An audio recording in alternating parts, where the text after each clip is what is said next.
오늘 설교 제목을 같이 한번 읽어볼게요. 시작. 시험을 허락하시는 하나님. 아멘. 마태복음 5장 48절 말씀, 본문 말씀 같이 한번 읽어볼게요. 시작. 그러므로 하늘에 계신 너희 아버지께서 완전하신 것 같이 너희도 완전하여라. 아멘. 이 말씀이 하나님의 본심이세요. 모든 이 인류를 향하여 우리 믿는 성도에게 하나님께서 정말 간절히 원하시는 하나님의 본심이세요. 하나님께서 완전하신 것처럼 우리가 완전하기를 원하세요. 하나님께서 아담과 하와를 지으실 때 완전하게 지으셨거든요. 죄가 세상에 들어오기 전까지 되게 완전했었어요. 근데 죄가 세상에 들어오고 또 아담과 하와 이후에 모든 인류가 끊임없이 죄 가운데 거하면서 하나님을 정말 슬프게 만들었죠. 하나님은 우리를 매우 인격적인 존재로 만드셨어요. 왜냐하면 하나님을 닮게 만드셔서 그래요. 하나님이 매우 인격적인 분이시거든요. 아주 우리 한 사람 한 사람에 대해서 말할 수 없이 우리 한 명 한 명을 아주 존중하세요. 여러분의 생각, 여러분의 또 아이디어, 또 여러분이 하고자 하시는 것, 그 모든 것들을 아주 존중해 주세요. 그렇기 때문에 하나님께서 완전하게 우리를 만드시고자 하는 하나님의 열정은 어떤 것도 막을 수가 없는 거예요. 그러니까 하나님은 우리를 완전하게 만드시고자 하는 그 열정이 무엇하고도 비교할 수 없고 우리가 죽을 때까지 아주 우리가 영원하도록 우리를 완전하게 만들고자 하시는 하나님의 그 일하심이 우리의 삶 가운데 끊임없이 나타나고 드러나게 돼 있어요. 이것을 이제 성경을 통해서 보게 될 텐데요. 그렇기 때문에 이제 시험이 허락이 되어지는 거거든요. 근데 시험에 관련된 하나님의 말씀 세 가지 한번 볼게요.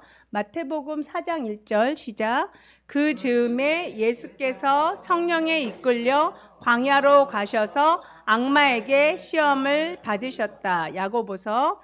사람이 시험을 당하는 것은 아무도 내가 하나님께 시험을 당하고 있다 하고 말하지 마십시오. 하나님께서는 악에게 시험을 받지도 않으시고 또 시험하지도 않으십니다. 아멘.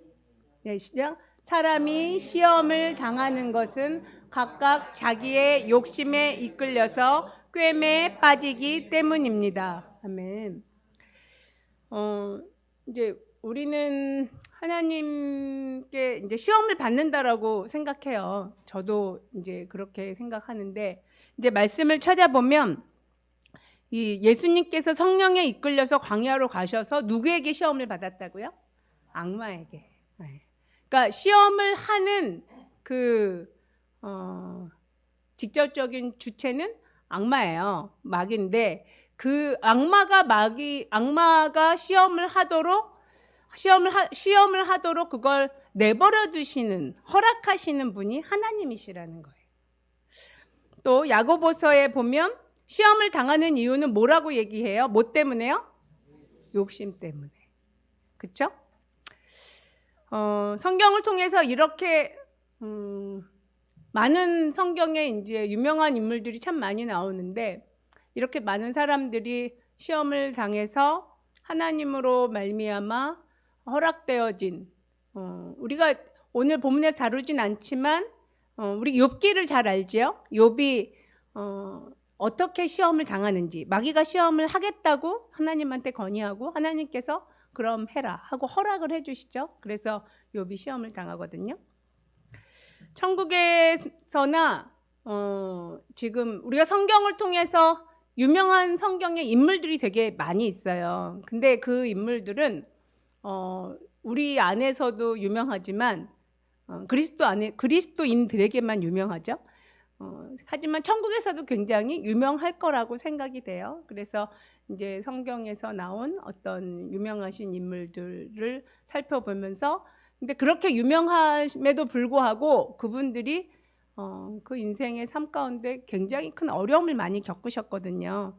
그래서 그것들을 통해서 또 하나님께서 우리를 어떻게 다루시는지, 어떻게 정결하게 만들어 가시는지 한번 살펴보려고 합니다. 첫 번째로 볼 분은 우리가 엘리야 선지자인데, 열왕기상 19장 3절부터 4절 말씀 제가 읽어줄게요.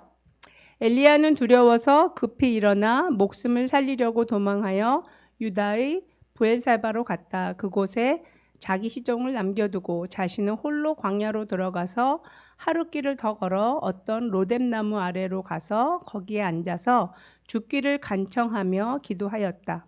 주님, 이제는 더 바랄 것이 없습니다. 나의 목숨을 거두어 주십시오. 나는 내 조상보다 조금도 나을 것이 없습니다.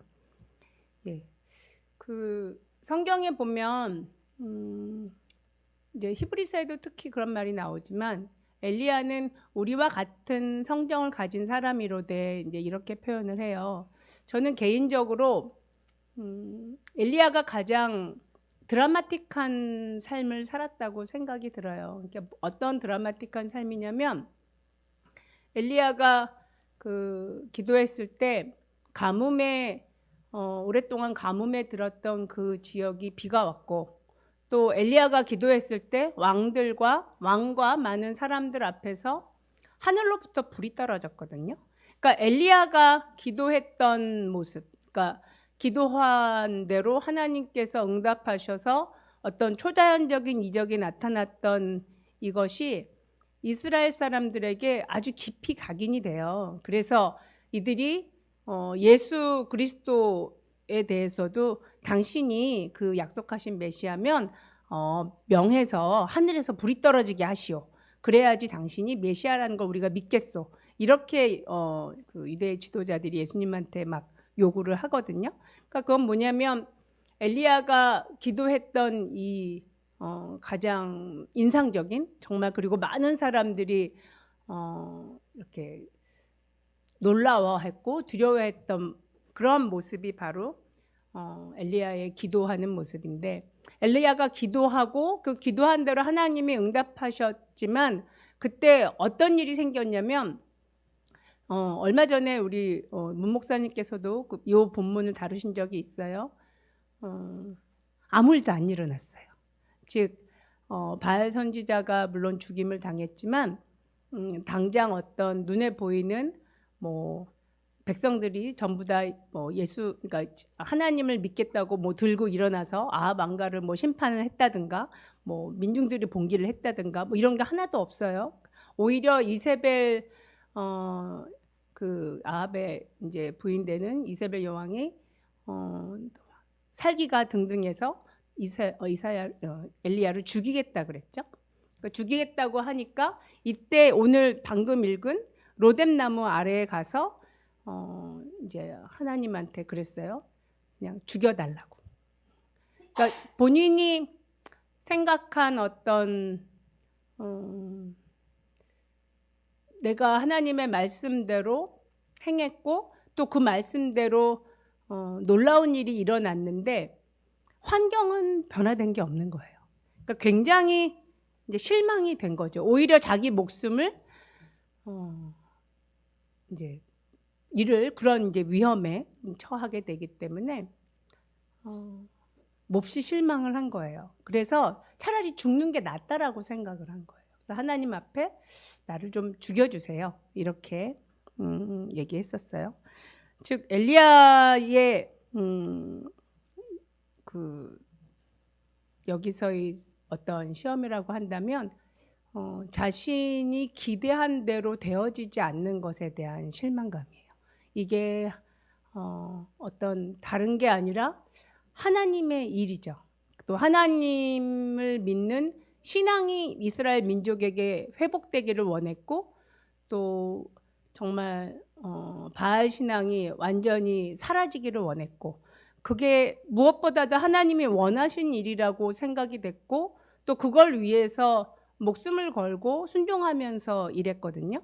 근데 나타난 결과가 없어 보이는 거예요. 그렇기 때문에 이제 크게 실망을 해요. 그리고 저를 죽여주세요. 이렇게 고백하게 됩니다. 근데 그때 이제 하나님께서 어떻게 해주세요? 그 다음에 나와 있는 게 이제 요걸 읽어볼게요. 시작. 엘리야는 일어나서 먹고 마셨다. 음식을 먹고 힘을 얻어서 밤낮 40일 동안을 걸어 하나님의 산인 호렙산에 도착하였다. 예. 이제 천사를 통해서 하나님께서 깨워주시고 또 떡을 주셔서 먹었고 그 다음에 이제 기력을 차린 다음에 여기 보면 40일을 걸었대요. 밤낮으로. 여러분 잘 아시는지 모르겠지만 이 본문 앞에 보면 하나님께서 힘을 주셔서 막 엘리야를 빨리 이렇게 순간이동 빨리 걷게도 하시고 막 이러셨거든요. 근데 이때는 40일 동안을 걷게 하셨어요. 40일 동안 밤낮으로 걸어서 하나님의 산인 호렙산에 이르게 하셨거든요. 그러니까 호렙산에 가서 거기서 하나님을 만나요. 그러니까 하나님의 음성을 듣고 하나님의 모습을 봐요. 하나님의 모습을 보고 그리고 나서 이 엘리야는 업그레이드가 됩니다. 그러니까 이전의 엘리야하고는 좀 다른 엘리야가 돼요. 그러니까 몹시 정말 죽여달라고 내가 하나님 말씀에 순종했지만 환경은 달라진 게 아무것도 없고 오히려 내 목숨을 노리고 있으니 원수의 손에 죽는 것보다 차라리 내가 그냥 이 나무 아래서 그냥 죽는 게 낫겠습니다라고 고백했던 엘리야인데 이제는 하나님을 만나게 되는데 그 만나게 되는 여정 가운데 40일을 걷는 장면이 나와요. 그러니까 저는 이 장면을 이렇게 보면서 가끔 제가 여러분 그 바에니 수응아 그 책 기억하세요? 이 여호수아 선교사님 여러분 이제 그 저자를 그렇게 이름을 하셨더라고요. 그래서 이 여호수아 선교사님이 사역하실 때 배 한 척에 의존해서 섬에 가셔서 사역을 하시거든요. 근데 그때 배가 굉장히 조그만 배여서 되게 위험한 순간이 되게 많으셨어요. 돌아가실 뻔한 그런 상황에 대해서 제가 간증하는 걸 들었거든요. 근데 막 그때 그걸 들으면서 하나님이 돈이 없으실까요? 저는 그때 무슨 얘기를 조 목사님하고 했냐면 1억만 있으면 되는데 배 한 척 사는데 1억만 있으면 살 수 있는데 그러면 그렇게 목숨을 건 이렇게 조각배에 이렇게 목숨 걸고 사역하지 않으셨을 텐데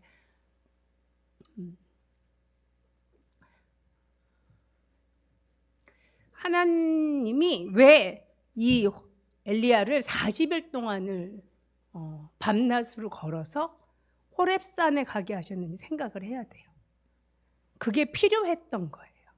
이 사람한테, 엘리야한테. 우리가 몰라요. 어떤 하나님의 역사가 있었는지 성경에 더 이상 기록은 없지만 40일을 밤낮으로 순간이동 시키실 수 있으세요. 그 전에 엘리야는 빠르게 그렇게 했었어요. 그 앞장면에 보면 뭐 하나님의 능력으로 뭐 앞질러서 갔더라 막 이렇게 얘기하시거든요. 근데 이때는 40일을 밤낮으로 걸어서 호렙산에 가도록 하셨어요. 그게 필요했던 거예요. 마치 이 여호수아 선교사님이 조그만 조각배에 목숨을 걸고 정말 이렇게 선교 여행을 하셔야만 했던 것처럼 하나님께서 돈이 없으셔서 혹은 능력이 없으셔서 그런 게 아니거든요. 우리가 인내하면서 기다리고 또 말씀에 의지해서 파도와 같은 인생의 그 항로를 걸어가야 될 때가 있어요. 바다에 노를 저어서 모터 달리고 쌩쌩 가면 좋은데 내 팔로 저어야 할 때가 있는 거예요. 근데 그 내 팔로 저어야 하는 거는 그게 필요해서 그래요. 나를 주님께서 정결하게 하시고 하나님께서 그 완전하게 만들고자 하시는 하나님의 그 열정 때문에 그러한 일이 우리에게 허락이 되는 거예요. 우리는 그걸 원치 않아요. 우리는 그냥 모터 달고 엔진 달고 쌩쌩 갔으면 좋겠고 내가 원하는 곳에 날아갔으면 좋겠어요. 여러분 교통이 몹시 번잡한 곳에서 운전하면서 제가 맨날 하는 상상이 뭔지 아세요? 수직으로 상승해서 날아서 가는 택시를 날아서 가는 뭐 그런 날이 곧 올 거라고 생각을 하는데 근데 현실은 그렇지 않죠? 그냥 답답한 차 안에서 그냥 조금씩 10km 미만으로 그렇게 갈 때가 있거든요. 그럴 때가 있습니다. 그럴 때가 그리고 우리에게 허락이 된 거예요. 허락된 것이 왜 이런 시간을 나한테 갖게 하시는지 주님께 여쭈면서 그것에 순복하면서 내가 연단되어지고 정결하게 정말 이렇게 닦아진다는 우리가 정말 그릇이라면 깨끗하게 닦아지는 정말 그러한 시간이 우리에게 허락된 것을 알아야 될 것입니다. 다음은 성경에 또 하나님하고 이제 하나님의 언약이 특별하게 이렇게 내가 너와 언약한다고 했던 그 언약을 맺는 7명의 사람이 나오는데 제가 노아부터 순서대로 보려고 해요. 노아 창세기 6장 9절 말씀 한번 읽어볼게요. 시작. 노아의 역사는 이러하다. 노아는 그 당대에 의롭고 흠이 없는 사람이었다. 노아는 하나님과 동행하는 사람이었다. 아멘. 노아에 대해서 상세하게 기록은 나오지는 않아요. 근데 한 가지 분명한 건 뭐냐면 노아 당시에 노아 가족을 뺀 모든 인류가 말할 수 없는 타락한 상황이었다는 거예요. 그러니까 그 주변의 세상이 아주 극도로 타락한 상황이에요. 그러니까 극도로 타락한 상황에서는 정말 99%의 모든 사람들이 타락한 삶 속에서 타락한 문화 속에서 그것이 서로 옳다고 여겨지며 장려하며 지내는 거거든요. 근데 그러한 정말 불같이 타락한 그 세상 속에서 정결함을 유지한 사람들이에요. 그 가족이. 노아뿐만 아니라 그 가족이 정말 불시험 같은 세상의 오염 속에서 자신을 정결하게 지켜낸 사람들이에요. 그러니까 여러분이 이걸 보면 한 가정, 그러니까 가장을 중심으로 한 가정의 정결함이 얼마나 중요한지 알 수 있어요. 노아뿐만 아니라 노아의 그 가족들이 정결하게 보존되었기 때문에 노아로부터 새로운 인류가 시작이 되거든요. 우리는 아담과 하와의 자손이기도 하지만 노아의 후예들이에요. 셈, 함, 야벳의 후예들이거든요. 왜냐하면 인류 대홍수로 말미암아 노아 가족 빼놓고는 전부 다 홍수에 수장되었기 때문이에요. 그래서 노아는 정말 타락한 세상에서 정말 자신을 정결하게 지킨. 그래서 하나님께서 의롭다, 흠이 없다, 이제 이렇게 말씀하셨죠. 그리고 아브라함인데 아브라함 창세기 12장 1절에서 3절 말씀 볼게요. 시작. 주님께서 아브라함에게 말씀하셨다. 너는 내가 살고 있는 땅과 내가 난 곳과 너의 아버지의 집을 떠나서 내가 보여주는 땅으로 가거라. 내가 너로 큰 민족이 되게 하고 너에게 복을 주어서 너는 복의 근원이 될 것이다. 너를 축복하는 사람에게는 내가 복을 베풀고 너를 저주하는 사람에게는 내가 저주를 내릴 것이다. 땅에 사는 모든 민족이 너로 말미암아 복을 받을 것이다. 아멘. 아브라함은 우상을 만드는 아버지 데라의 아버지 집과 친족을 완전히 떠나게 하셨어요. 그러니까 그 삶의 터전을 완전히 떠나서 나그네 삶을 살도록 하나님께서 말씀하셨는데 굉장히 큰 시험이죠. 자기가 안전하게 지낼 수 있는 삶의 터전을 떠나라고 하셨는데 떠났죠. 그렇죠? 그리고 뿐만 아니라 아브라함의 여정을 보면 그의 정말 하나님께서 주신 어떤 그 임무들 또 과제들을 하나씩 수행할 때마다 우리가 보통 얘기하는 테스트를 잘 패스하는 거예요. 잘 통과할 때마다 그의 믿음이 성장해요. 잘 아시는 것처럼 아브라함이 처음에는 죽을까 봐 자기 아내를 동생이라고 속이면서 나아갔던 믿음의 소유자였거든요. 그렇지만 나중에는 자신의 아들을, 자신의 독생자를 하나님 앞에 드릴 수 있는 그러한 믿음을 소유하게 되죠. 뿐만 아니라 그 일로 인해서 믿음의 조상이라는 칭호를 받아요. 자기의 삶의 터전을 떠나는 것이 가장 어려운 일 중에 하나예요. 우리가 안전하다고 여기고 또 앞으로도 또 내 미래가 이곳에서 안전하게 보장될 것이 보이는데 그것을 떠난다는 건 정말 어려운 일이거든요. 그 일을 아브라함이 순종함으로 행했고 또 끊임없이 하나님께서 말씀하여 주시는 것들에 대해서 믿음으로 아멘으로 나아가죠. 만약에 아브라함이 그렇게 순종하지 않았더라면 인류의 역사는 다르게 흘러갔을 거예요. 이 아브라함에게 주신 이 복, 말씀의 이 언약의 복을요, 여러분과 제가 지금 누리고 있는 거거든요. 여러분과 제가 이 아브라함의 복 가운데 거하고 있습니다. 그 다음 이삭을 볼게요. 창세기 22장 10절 말씀 같이 한번 읽어볼게요. 시작. 그는 손에 칼을 들고서 아들을 잡으려고 하였다. 예. 여기서 그 아들이 누구죠? 예. 이삭이 좀 장성했잖아요. 이삭이 장성했는데 아버지가 제단에다가 밧줄로 자기를 꽁꽁 묶었어요. 그리고 그 제단은 어떤 제단이에요? 곧 불을 피워서 이렇게 칼로 피를 내거나 하는 그런 동물을 잡는 제단인 걸 뻔히 아는데 이삭이 반항을 했다는 말씀이 성경에 없어요. 그러니까 이삭은 능히 반항할 수 있었을 것 같아요. 그렇죠? 능히 반항할 수 있었는데 자기의 목숨을 그냥 아버지한테 맡기죠.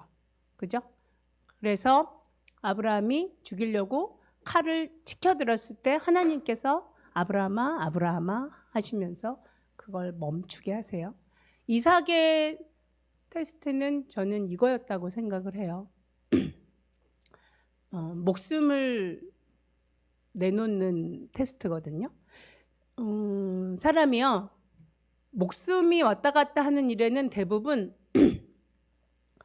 강력한 자기 보호 본능이 나타나요.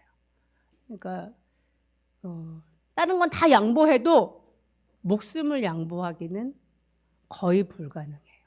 사람은 그렇게 자기 생존 본능이 굉장히 강하거든요. 근데 이삭은 목숨을 내놓는 순종을 행하고요. 여러분, 제가 성경에서 이렇게 인물들을 쭉 살펴보면요, 이 목숨을 내놓는 순종을 했던 이삭은 비교적 굉장히 평온한 삶을 살아요. 그 이후에 야곱이나, 그죠? 야곱하고 한번 비교를 해보세요. 아무튼 이삭은 그렇게 평온한 삶을 살게 되었고 또 하나님께 또 사랑하는 아내도 순탄하게 얻죠. 사랑하는 아내도 얻고 그렇지만 그 아내가 자식을 금방 갖지 못했어요. 그래서 이삭이 기도함으로 이제 쌍둥이를 얻게 되거든요.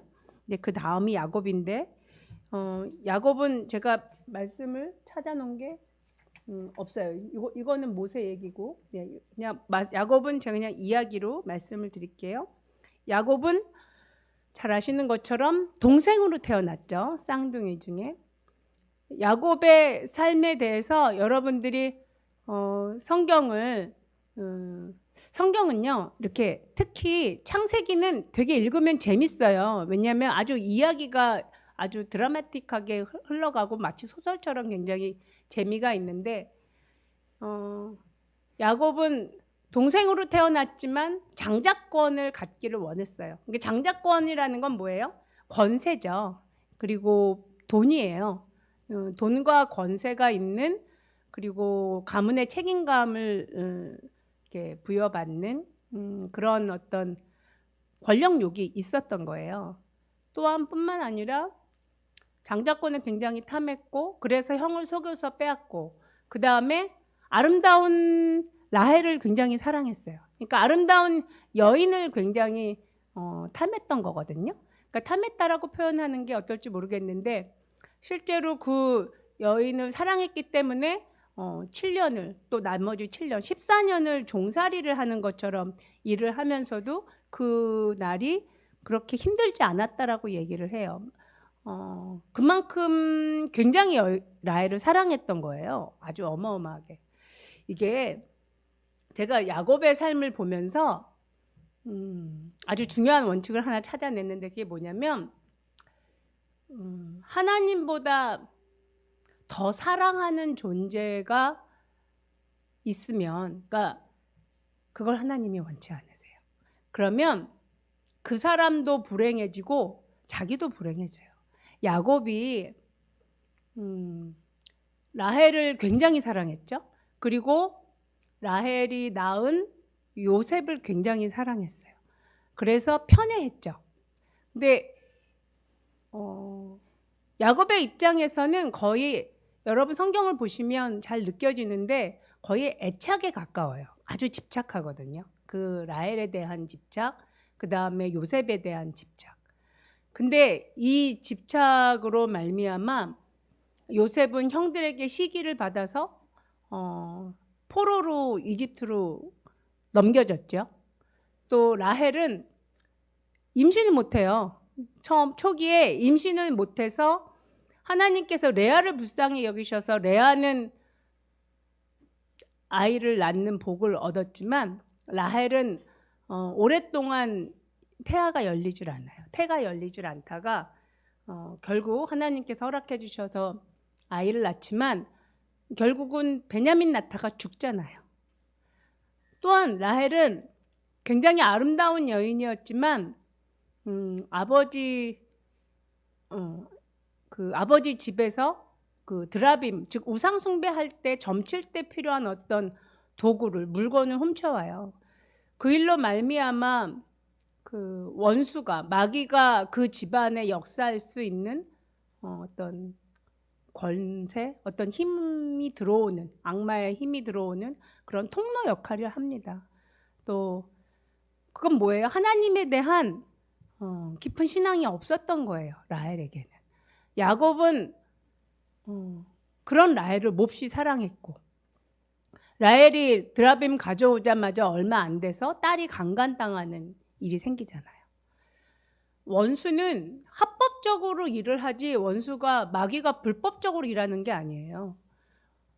어떤 악한 일이 생기는 데는 그만한 어떤 이유가 있습니다. 야곱이 라헬과 요셉을 끔찍히도 사랑했지만 둘 다 불행하게 됐어요. 라헬도 불행해졌고 요셉도 굉장히 험난한 삶을 살죠. 노예로 팔려가서 그가 하나님이 함께 하시고 또 하나님께서 함께 하심으로 말미암는 그 모든 시험과도 같은 인생의 파도들을 믿음으로, 또 혹은 하나님께 대한 말씀에 대한 순종함으로, 또 거룩함으로 자신을 지키지 않았다면 요셉은 결코 굉장히 어려운 지경에 빠졌을 거예요. 요셉의 위대한 것은 요셉의 위대한 것이지만, 요셉이 포로로 그렇게 이집트에 팔려가게 된 데는 아빠의 편애가 결정적으로 작용을 한 것입니다.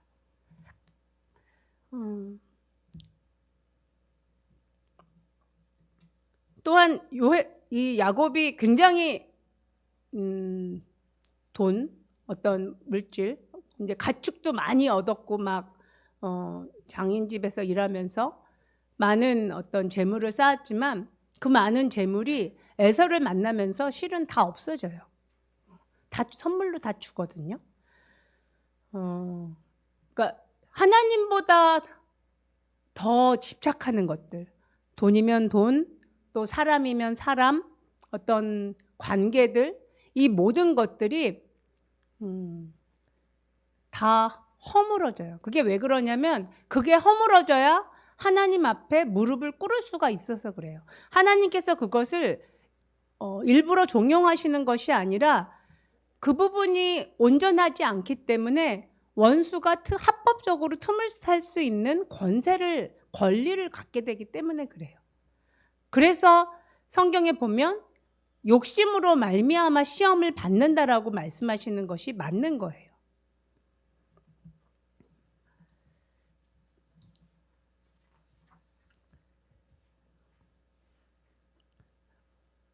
모세의 경우를 볼게요. 출애굽기 4장 13절 같이 읽어볼게요. 시작. 모세가 머뭇거리며 주님 죄송합니다. 제발 보낼 만한 사람을 보내시기 바랍니다. 하고 말씀드리니. 아멘. 모세는 태어나면서부터 다 죽이라는 그 정말 이집트에서 히브리 남자 아이는 출산하자마자 다 죽이라는 그런 끔찍한 그 살해의 위험 속에서 태어났어요. 극적으로 정말 생명을 그 당시에 모세 외에 많은 남자 아이들은 죽임을 당했겠죠. 그렇죠? 성경에 몇 명이 죽임을 당했는지 모르지만 이 정말 여자의 후손을 멸하고자 하는 사탄의 노력으로 말미암아 많은 히브리 남자 아이가 태어나자마자 죽임을 당했을 거예요. 근데 모세는 거기서 이제 건짐을 받은 거예요.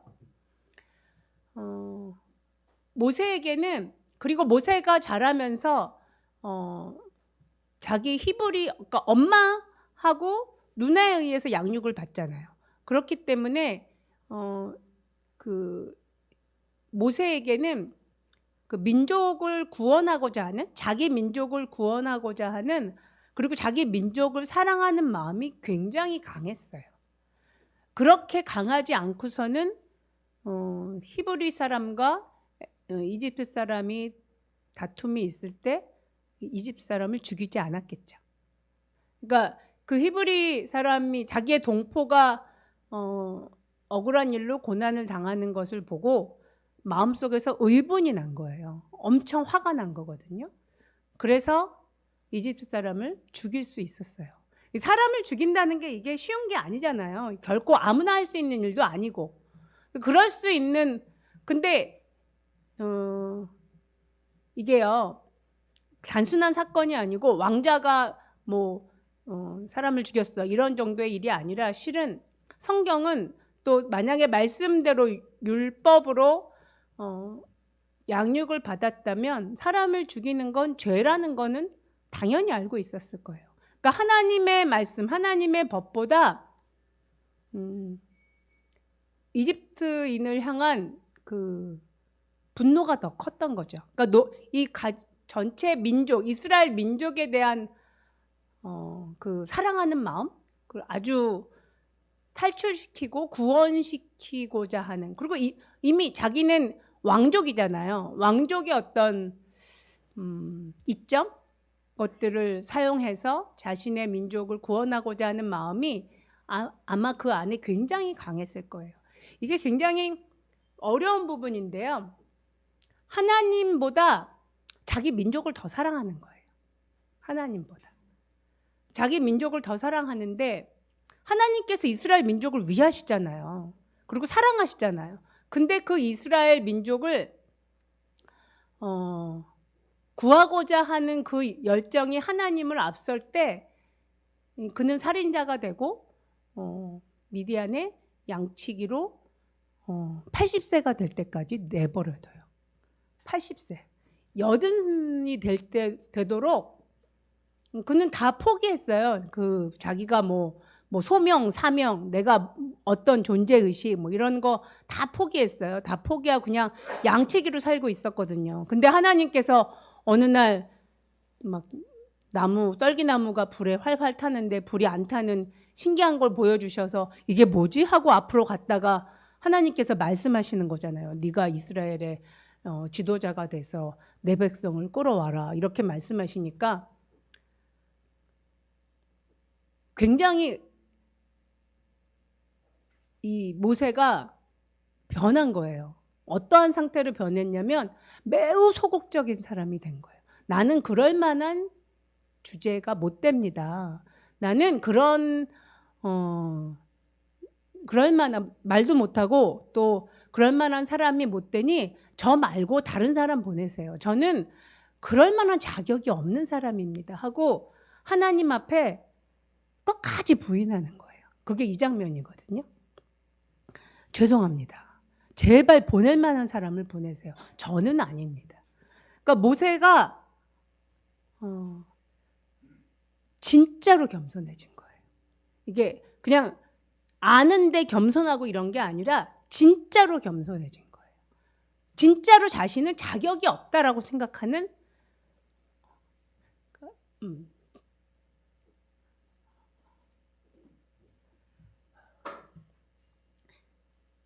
인생을 80이면 다 달았죠.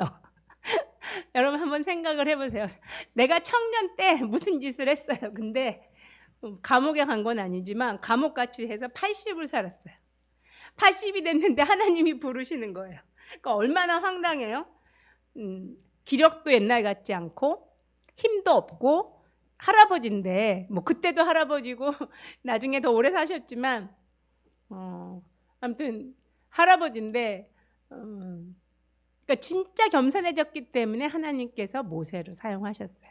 그러니까 모세는 성경에 유일하게 온유함이 지면에 승하였더라 이렇게 표현된 사람이에요. 그러니까 그리고 모세의 특징이 뭐냐면 왕으로 교육을 받았으니까 왕이 될 사람으로 교육을 받았기 때문에 아주 고등 교육을 받은 능력 있는 사람이에요. 근데 그런 사람을 80세가 될 때까지 양치기로 그냥 허락하시고 그때서야 준비가 됐다라고 하나님께서 보셨나 봐요. 그래서 그때 모세를 부르십니다. 시험하는 시간이 아주 길으셨고요. 또 그렇게 모세가 깨끗하게 정결하게 겸손하게 온유하게 준비된 다음에야 하나님께서 사용하셔서 하나님의 놀라운 종으로 백성의 구원자로 인도함을 받고 사용받게 된 거죠. 다윗을 한번 볼게요.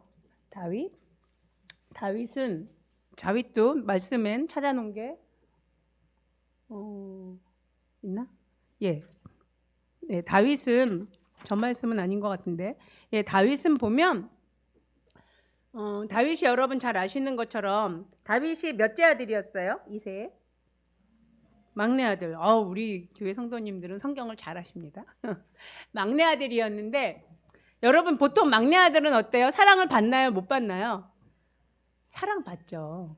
한 집안의 막내 아들은 무조건 사랑받습니다. 귀엽잖아요. 근데 다윗이 사랑을 받았나요? 못 받았어요. 성경학자들은 다윗이 우리식으로 표현하면 정실 부인의 자식이 아닌 것 같아요. 그러니까 배달은 이렇게 표현한 모양이지만 좀 신분이 낮은 여자의 자식이라고 봐요. 그렇지 않고서야 귀여운 막내 아들을 양치기로 두고 뿐만 아니라 아들을 다 데려오라고 사무엘 선지자가 말했을 때 아들로 생각하지도 않잖아요. 다 데려왔는데요. 왜 더 내놓으라 그러시죠? 이렇게 아버지가 반응하거든요. 아니다, 하나 더 있다. 그러니까 그제서야 막내 아들이 있긴 한데 그는 하인처럼 양치고 있습니다. 심지어 다윗을 사무엘이 기름 부었잖아요. 기름 부어서 왕으로 기름을 부었잖아요. 그 사실을 가족은 알잖아요. 그럼에도 불구하고 전쟁이 났을 때 그 아버지는 다윗을 형들이 전쟁에서 잘 있는지 안부를 물어보는 신분원권으로 보내요. 그러니까 사무엘 선지자가 기름을 부어도 이 민족의 왕이 될 거라는 기름을 부었어도 가족들한테는 지지를 전혀 받고 있지 않는 거예요. 그게 다윗의 모습이에요. 다윗이 자랄 때 행복하게 자라지 못했을 거예요. 뭐 따뜻한 어머니의 사랑이나 그리고 엄한 아버지의 자애로운 교육을 받지 못했을 거예요. 그랬기 때문에 오히려 영의 아버지 되시는 하나님을 더 깊이 갈망했을지도 몰라요. 다윗이 어떤 어린 시절을 보냈는지 알지 못했지만 그가 양을 치면서 정말 힘을 다해서 양들로 사나운 어떤 짐승들로부터 양들을 보호하고 또 하나님을 신뢰하고 하나님을 사랑하는 마음이 절절했던 것들을 우리가 시편을 통해서 혹은 기록을 통해서 알거든요. 다윗이 어떻게 하나님의 마음에 들었는지 알지 못하지만 정말 다윗은 일단 그렇게 썩 좋지 않은 가정 환경에서 자란 이제 그런 인물임을 알 수 있어요. 그래서 다윗이 약한 부분이 있는 거예요. 뭐에 약했냐면 가정을 다스리는 데는 다 실패합니다. 뭐예요? 목욕하는 여인한테 눈이 멀죠. 그래서 밧세바를 범했고 그 남편 우리아를 죽였고요. 그 다음에 아들 압살롬을 잘 양육하지 못한 것 같아요. 그러니까 그 아들이 자기 자신을 아버지인 다윗을 배신하고 죽이려고 했고 또 그렇게 압살롬이 반역을 꾀해서 도망다니고 근데 그랬지만 결국은 압살롬이 죽었는데 그 압살롬을 굉장히 사랑한 것 같아요. 그렇죠? 그 장남인 자기의 목숨을 노렸던 아들이지만 그 장남 압살롬을 굉장히 사랑해요. 사랑했는데 그 압살롬을 사랑한 정도가 자기가 자신의 목숨이 위태로울 지경에 이르러서도 앞뒤 분간을 못해요. 왕이 된 다음에 다시 압살롬의 반역이 진압되고 자신이 어떻게 처세를 해야 되는지 분간하지 못할 정도로 압살롬을 잃은 슬픔에 정신을 못 차립니다. 그건 뭐냐면 압살롬한테 몹시 집착한 거예요. 그러니까 압살롬을 굉장히 사랑했고 그러니까 자식에 대한 아주 집착 같은 사랑인데 그렇게 자식을 사랑하면요 자식도 망치고 자기도 망쳐요. 그 예를 보면 알 수 있거든요. 압살롬이 아주 불행한 죽임을 당하죠. 아버지를 배신하고 나뭇가지에 머리가 걸려서 도망가지 못하는. 하나님은 우리를 아주 완전하고 정결한 존재로 만드시길 원해요. 제가 서두에 얘기했던 것처럼 우리가 하나님보다 집착하는, 이게 집착한다는 건 일종의 중독 같은 거거든요. 거기서 헤어나오질 못하는 거예요. 알면서도 헤어나오지를 못해요. 헤어나지 못할 때 하나님께서는 마귀가 그것에 틈타서 그 사람의 인생을 휘젓는 걸 그냥 허락을 하세요. 그럴 수밖에 없는 거예요. 그게 어떤 합법적인 권한이에요.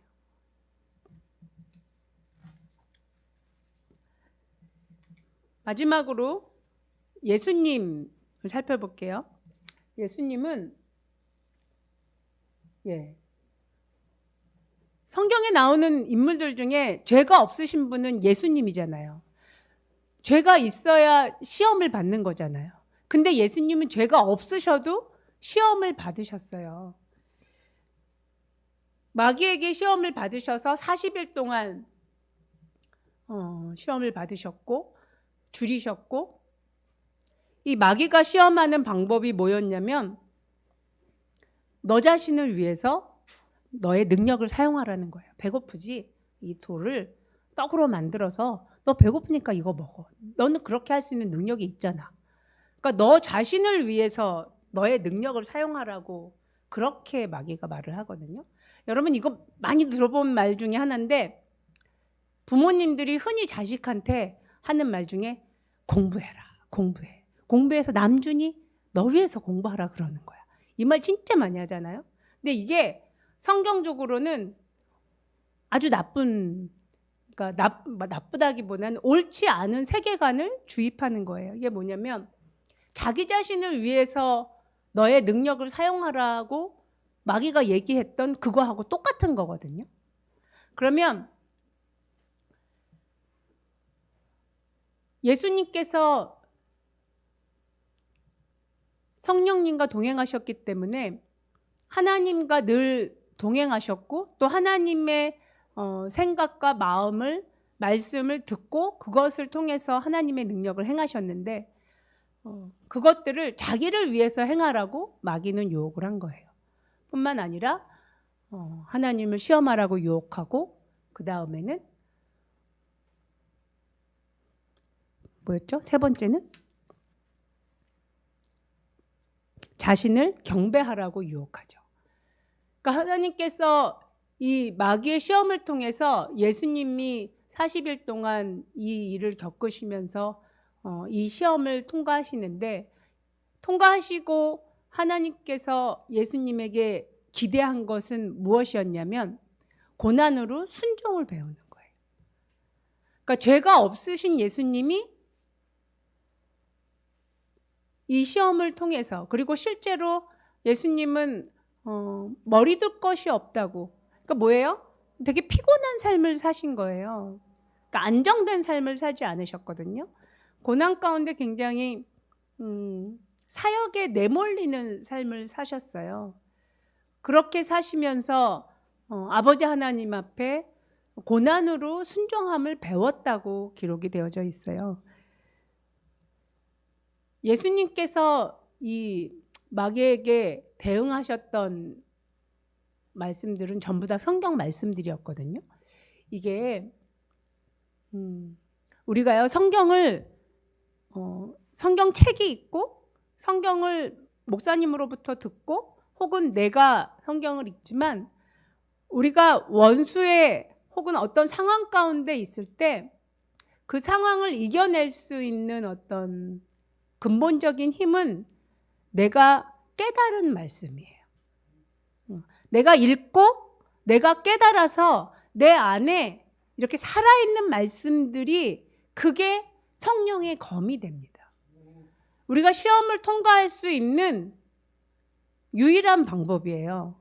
그게 성령의 검인 하나님의 말씀인데 그 말씀이 그냥 이렇게 성경책에 있는 상태로 있어서는 아무것도 안 돼요. 그리고 내가 읽고 그냥 내가 아무리 수십 번, 수백 번, 수천 번을 읽었어도 내가 그 말씀에 대해서 감동함이 없고 그냥 지나가는 말씀들은요 내 안에 생명이 되지를 못해요. 내가 읽고 깨우치고 마음 안에 담고 있어야 어떤 시험이 오고 또 어떤 고난과 환난 가운데 있을 때 그 말씀이 나를 사로잡아서 그 말씀대로 내가 대응해서 이건 아니야. 하나님의 말씀에 경배하지 말라고 하셨어. 예수님께서도요. 동일하게 이 안에 있는 어려서부터 여러 번 읽은 구약에 있는 말씀들을 가지고 이 사단의 유혹을 물리치는 거거든요.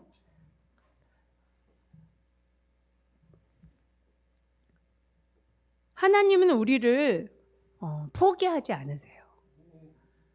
우리가 완전해질 때까지 여러분 하나님께서 우리에게 허락하신 모든 날들 중에 이 완전하고 정결하게 하나님과 정말 예수 그리스도의 신부로서 그리고 하나님께서 우리를 지으실 때 작정하셨던 정말 하나님이 주시는 사명들을 완수하도록 우리를 정결하게 하는 걸 멈추지 않으세요. 그 하나님께 오히려 그것을 감사드리고 정말 하루라도 혹은 한순간이라도 더 빨리 내가 정결하게 되어지고 말씀으로 세워지는 게 우리의 인생을 낭비하지 않으면서 하나님 앞에 나아갈 수 있는 유일한 방법입니다. 아멘. 예, 같이 이 시간 잠시 기도할게요. 제가 기도하겠습니다.